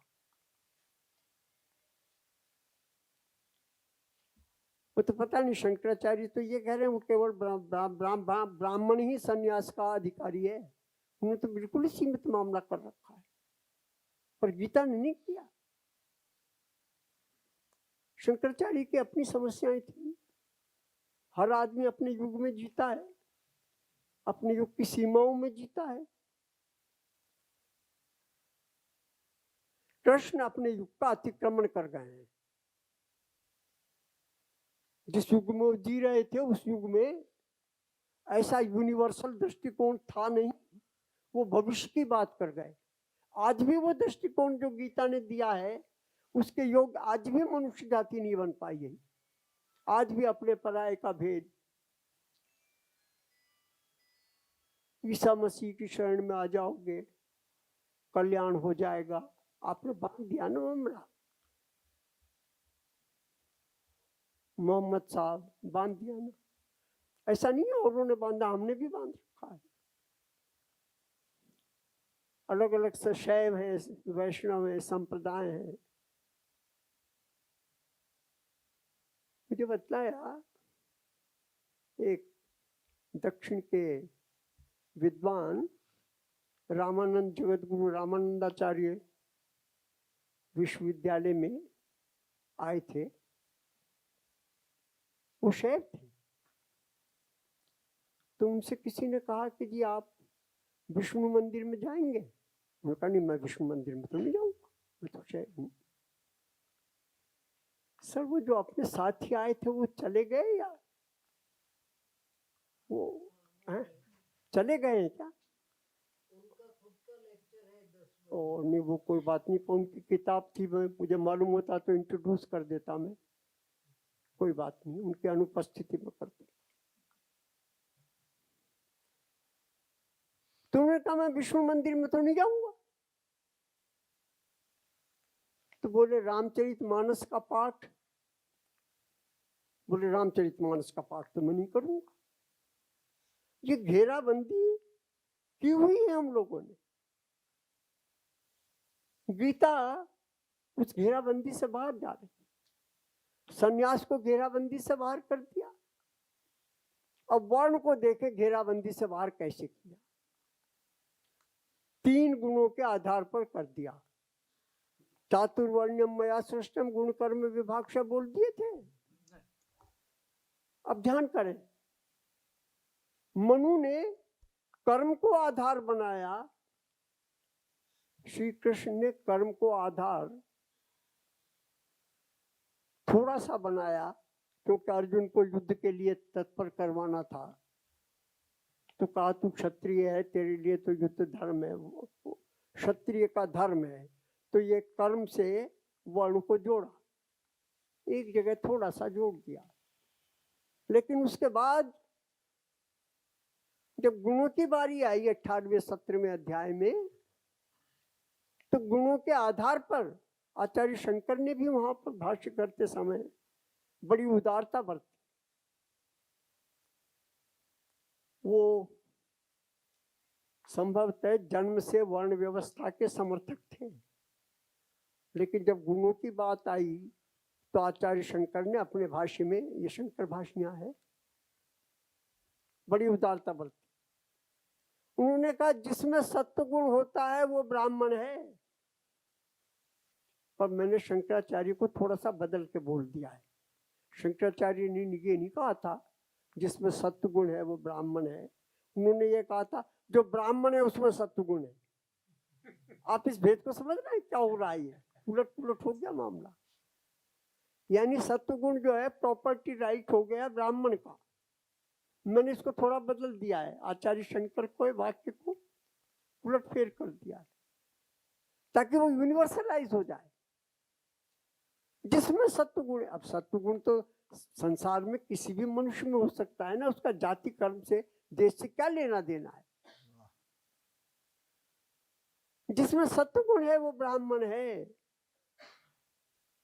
जिसमें रजोगुण है वो क्षत्रिय है।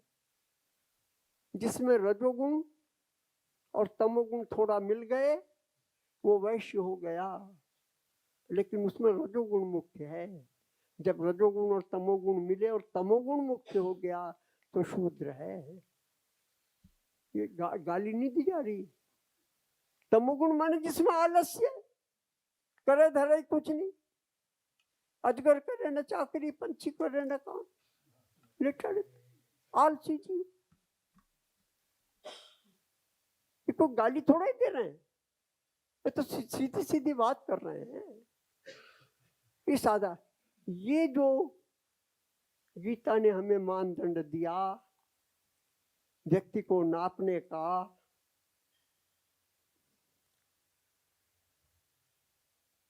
न कोई संप्रदाय का इससे संबंध है, न कोई देश का इससे संबंध है। हमारी साधना का वर्ण व्यवस्था के अंतर्गत प्रयत्न क्या होना है? आलस्य को छोड़े, ये कर्म योग है। कर्म तो तभी कर पाएंगे ना जब आलस्य को छोड़ेंगे। चंचलता को छोड़ें, ये रजोगुण को छोड़ना है और सत्व गुण में स्थिर हो। हमारे निर्णय पक्के मन से, स्थित प्रज्ञता से लिए जाएं। ये सत्व गुण है।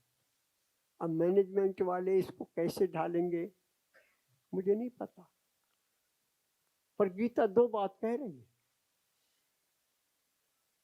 कर्म से चित्त की शुद्धि होगी, आलस्य चला जाएगा। उपासना से चित्त की चंचलता चली जाएगी। कल भक्ति की चर्चा करेंगे, वो उपासना है। चित्त की चंचलता चली जाएगी। तब सत्व गुण के उद्रेक से,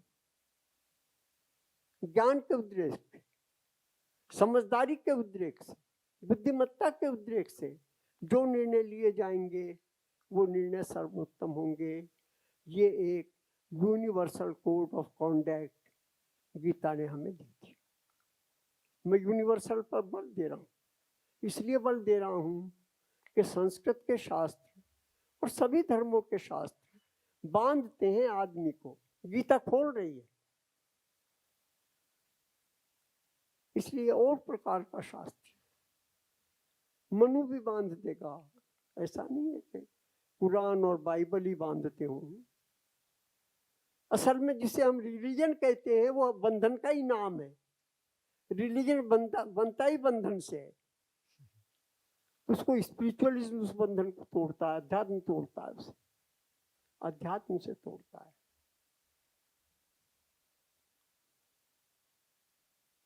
तो मैं आपके सामने थोड़े से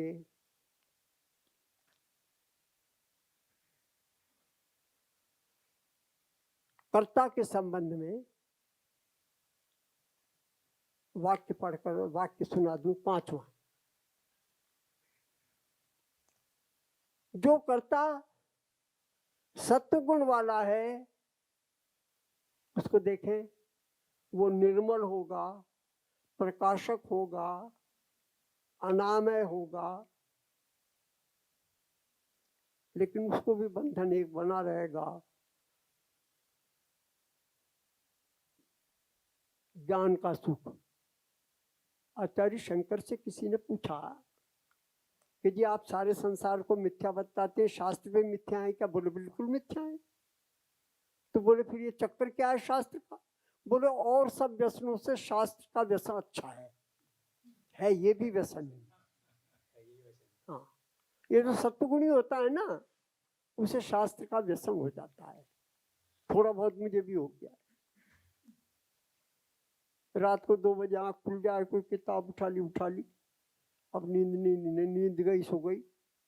ये व्यसन है, गलत काम हुआ ना। 2 बजे उठना नहीं चाहिए मुझे,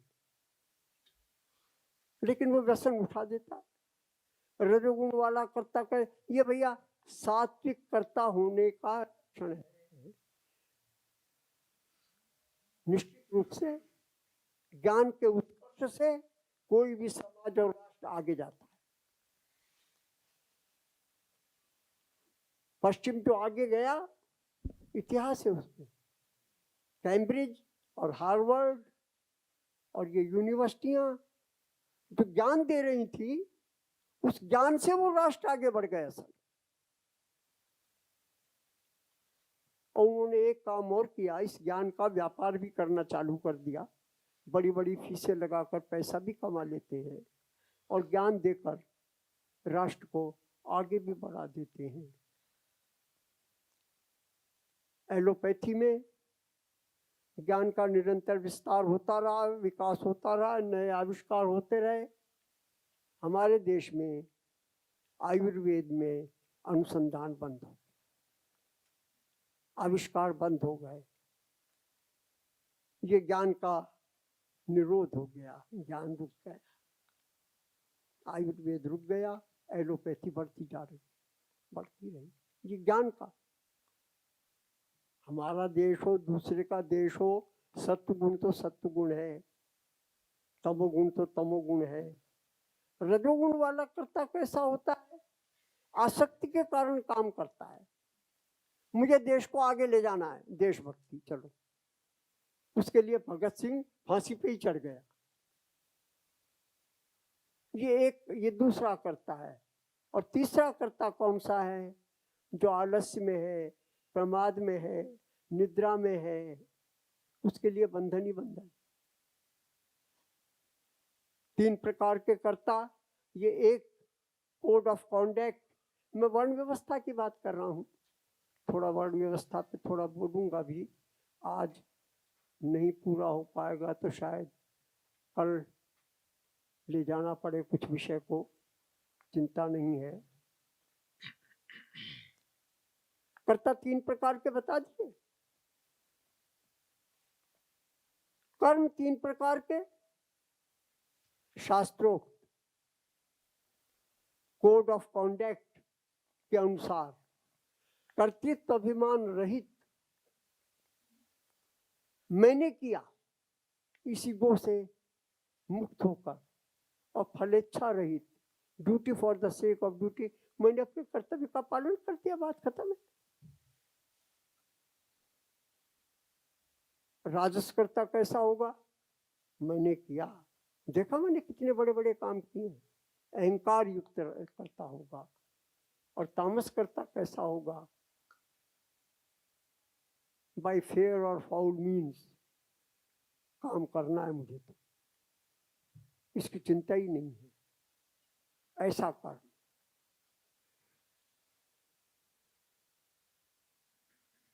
मित्रों, मुझे भय है कि मैं आज के लिए कुछ ज्यादा विषय अपने सिर पर ओढ़ के लिए आया हूं। लेकिन कर्म योग की चर्चा कर रहे हैं तो यज्ञ की चर्चा जरूर कर दूं, जितना समय मेरे पास अभी बचा है उसमें। एक नियम दिया, यद देवा अकुर्वंस तत्कर्माणि, जो देवता करते हैं वो मेरे लिए मॉडल है, तो मुझे वैसा ही करना चाहिए।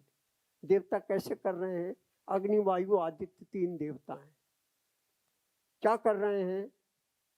आदित्य सूर्य समुद्र से खारे जल और मलिन जल को भाप बनाकर निर्मल बना रहा है। मीठा बना रहा है, बादल बना रहा है, ये सूर्य काम कर रहा है। वायु उस बादल को धकेल रही है, खेत तक ले आ रही है, ये वायु कर रही है। बादल को धकेलती है, ये वायु कर रही है। और पृथ्वी पे जो अग्नि है, तपिश है पृथ्वी में, वो उस बादल के पानी को नीचे खेत तक खींच लेती है, खेती होती है, मेरा और आपका सबका पालन पोषण होता है। ये देव ऋण है। सूर्य ने कभी नहीं कहा कि मैं इतना काम करता हूँ, इतना कितने मन टन पानी खरीदता हूँ, उसका कोई बोल तोल नहीं है। वायु, इसको धकेल कर इतनी दूर लाती हूँ, कितना पेट्रोल लगता होगा इस धकेलने में, पता नहीं है।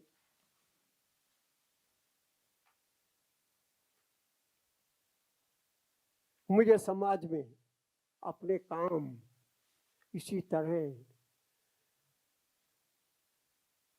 बिना शोर मचाए, सूर्य बिना शोर मचाए कर रहा है, बिना वायु बिना शोर मचाए कर रही है। इसलिए देवताएं ददाती, ये देते ही हैं, लेते नहीं है। ये देव ऋण है। और इस देव ऋण को चुकाने के हमारे पास कुछ उपाय शास्त्र ने बता रखे। पहला उपाय, ये 5 उपाय बता दूं मैं आपको, और फिर आज की बात करेंगे। कल कुछ बच गया तो कल बात करते हैं। जो ज्ञान मुझे प्राप्त हुआ है परंपरा से, मेरे पूर्वजों से, उस ज्ञान को आत्मसात करके उस ज्ञान में कुछ नया जोड़कर भावी पीढ़ी के लिए छोड़ जाऊं, ये ब्रह्म यज्ञ। ये ब्रह्म यज्ञ मेरे पर अरे ये जिसने बिजली बनाई उसका उपकार तो ही हम पर, उसके ज्ञान से बनी है ये, उसका उपयोग तो हम कर ही रहे हैं। हम भी कुछ ऐसा कर जा रहे हैं क्या जो दुनिया के उपयोग में आवे, छोटा बड़ा। तो हम देव ऋण से मुक्त हुए। हमें आपको सबको माता पिता और गुरुजनों ने एक योग्य नागरिक बनाया अपने परिश्रम से, अपने आशीर्वाद से। हम आगे आने वाली संतति को योग्य बनाने, समाज को अच्छे नागरिक देकर जाएं, ये पितृयज्ञ है। अपने माता पिता के ऋण से हम मुक्त हो गए।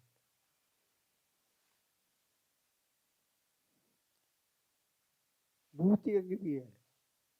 पेड़ पौधे, पशु पक्षी, जल वायु, ये हमारे लिए क्या कर रहे हैं, हम भी इनके लिए कुछ कर रहे हैं या नहीं कर रहे हैं। गंगा को मैला कर रहे हैं, ये भूत यज्ञ नहीं हो रहा है। पेड़ पौधे लगावे, बड़ा भयंकर काम हो गया वायु प्रदूषण का जिसका कोई हिसाब नहीं। ये इस प्रकार के यज्ञ द्वारा हम, ये कर्म है, हम ऋण से उऋण होते हैं। तो जो यज्ञ पवित्र पहना जाता है ना, इसमें 3 धागे रहते हैं। एक धागा देव ऋण का है, दूसरा पितृ ऋण का है, तीसरा ऋषि ऋण का है। वो ध्यान दिलाता है मुझे कि 3 ऋण मेरे ऊपर है। इन 3 ऋणों से हम मुक्त होते हैं तो कर्म योग बन जाता है। कर्म मुक्ति का साधन बन जाता है। क्या 9 आ जाते हैं? 3 में जो आप बता रहे हो, एक धागे जो 3 धागे हैं, एक धागे में 3 और सारे देवता जो आप गिना रहे हो सब आ जाते हैं। ये व्याख्या आप समझ लेना, मैं समझूंगा बाद में। अरे मेरे तो इतना ही मुझे मालूम था, इतना ही बतलाया गया था, वो मैंने आपसे कह दिया है ना। ये ज्ञान को आगे बढ़ाना हुआ है ना, ये ज्ञान यज्ञ हुआ। जितना ज्ञान मेरे तक था उस ज्ञान को ये आगे बढ़ा रहे हैं। पुत्रात् शिष्यात् पराजयम्, पुत्र मेरे से आगे बढ़ना चाहिए, नहीं तो ज्ञान आगे नहीं बढ़ेगा। शिष्य मेरे से आगे बढ़ना चाहिए, नहीं तो समाज आगे नहीं बढ़ेगा। तो जो मेरे से अगली पीढ़ी है, चाहे वो संतान है, चाहे वो मेरे स्टूडेंट है, शिष्य हैं, वो मेरे से ज्ञान में आगे बढ़ जाएं, इससे बड़ी प्रसन्नता की बात मेरे लिए नहीं हो सकती। लेकिन हमारे यहाँ गुरुडम में एक दूसरा ही किस्सा पैदा हो गया। सर मुझे नहीं पता, गुरु जी जाने। सर मैं तो कुछ भी नहीं, मैं तो तुच्छ जीव हूं। अरे तुम तुच्छ जीव हो तो गुरु जी के बाद क्या बनेगा? तुच्छ जीव रह जाओगे और गुरु जी चले जाएंगे। तुच्छ जीव नहीं हो भैया, ब्रह्म रूप हो, गुरु से आगे बढ़ो श्रीमान। भारतीय संस्कृति में वेद आया तो बात खत्म नहीं हो गई, ब्राह्मण ग्रंथ आए आगे बढ़े, बात खत्म नहीं हो गई। उपनिषद आए आगे बढ़े। उपनिषद वालों ने ये नहीं कह दिया महाराज वेद में सब कुछ कहा है, हम क्या करें ना, हम करेंगे। गीता आई, अरे उपनिषद में सब कहा हुआ ये। ठीक है, अरे भैया अर्जुन देख ऐसा काम कर, मेरे को तंग मत कर, उपनिषद पढ़ लिया कर। ये सब जवाब वहां पर देव ना, मैं दूंगा जवाब, उपनिषद में दिए हुए नहीं। आगे बढ़ा ज्ञान, ज्ञान को आगे बढ़ना होता है। तो ये हमने यज्ञ के संबंध में वर्ण व्यवस्था यानी सत्व रजस तमस के आधार पर वर्ण व्यवस्था, जन्म के आधार पर नहीं, गुण के आधार पर भी नहीं। कल गीता के कुछ श्लोक है वो अपन पढ़ेंगे।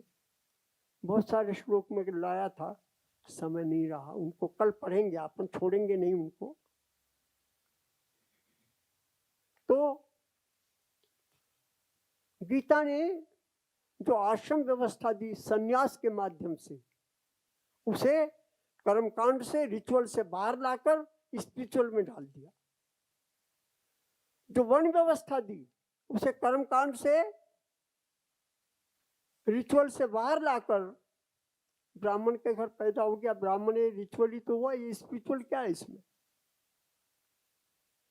उसमें सत्वगुण आया, ये स्पिरिचुअल है।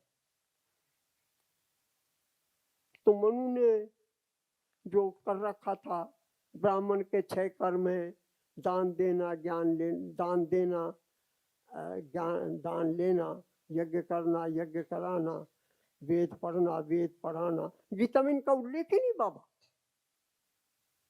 गीता ने कहा छोड़ो इस बात, ये मनु के समय में होगा। मेरा तो ब्राह्मण का दूसरा लक्षण है। सर वो ब्राह्मण का लक्षण तो अपन पढ़ ही दे, ताकि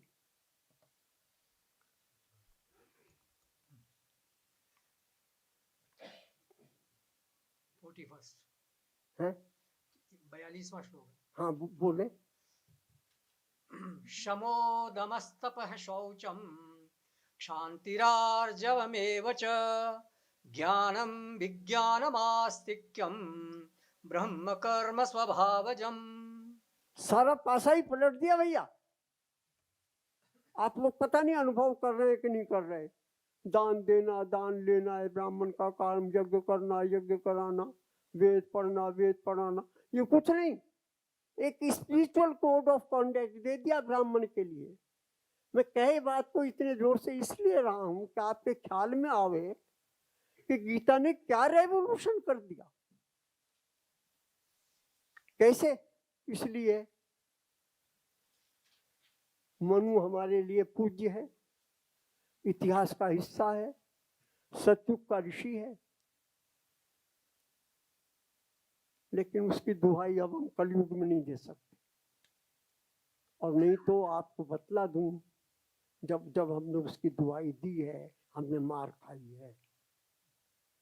वहां जो कुछ शूद्र के लिए लिखा गया है उसको अगर आप समझे तो स्वाभाविक है मैं भी शूद्र होऊंगा तो मनु के खिलाफ हो जाऊंगा। ये कह रहा हूं मैं आपसे।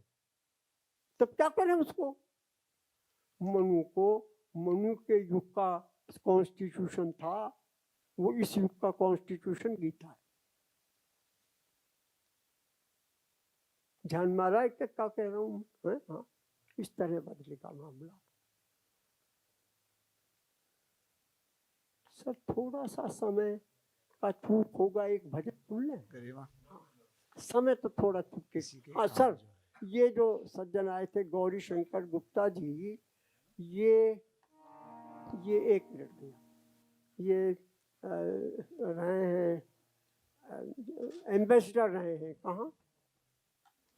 कहाँ रहे हैं एम्बेसडर? ये कई देशों में रहे। इनका रुचि हो गई भारतीय संस्कृति में। ग्लिम्पसेस ऑफ इंडियन हेरिटेज नाम की किताब दे गए। मुझे पता नहीं था कि वो बीच में जाएंगे, नहीं तो तभी मैं उनके सामने ही कह देता। किस तरह भारतीय संस्कृति आईएएस ऑफिसर को, मेडिकल के मेडिसिन के आदमी को, एम्बेसडर इंजीनियर को, जिनका प्रोफेशन नहीं है भारतीय संस्कृति, प्रोफेशन तो इनका अपना अपना है,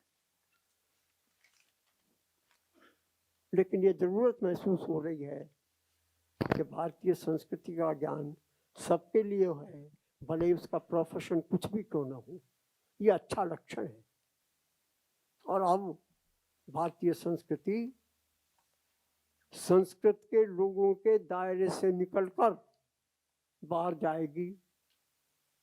मैं भी इस कोशिश में लगा हूँ वीना जी, कि अब ये रामानंद संस्कृत विश्वविद्यालय की चौक की चार दीवारी में ही न रह जाए, महात्मा गांधी हॉस्पिटल में भी जाए। क्यों?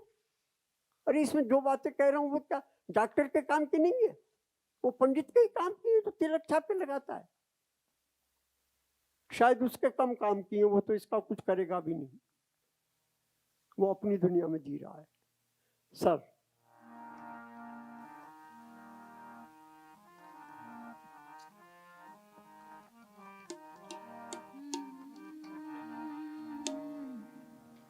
कृपा की न होती जो आदत तुम्हारी, कृपा की न होती जो आदत तुम्हारी, तो सुनी ही रहती अदालत तुम्हारी। कृपा की न होती जो आदत तुम्हारी, तो सुनी ही रहती अदालत तुम्हारी। कृपा की न होती।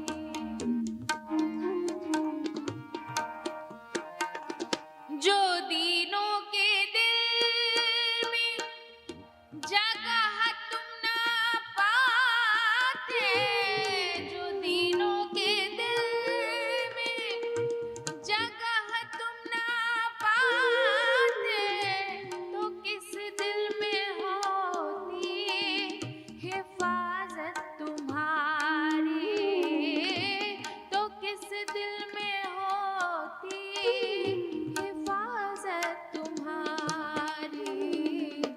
कृपा की न होती।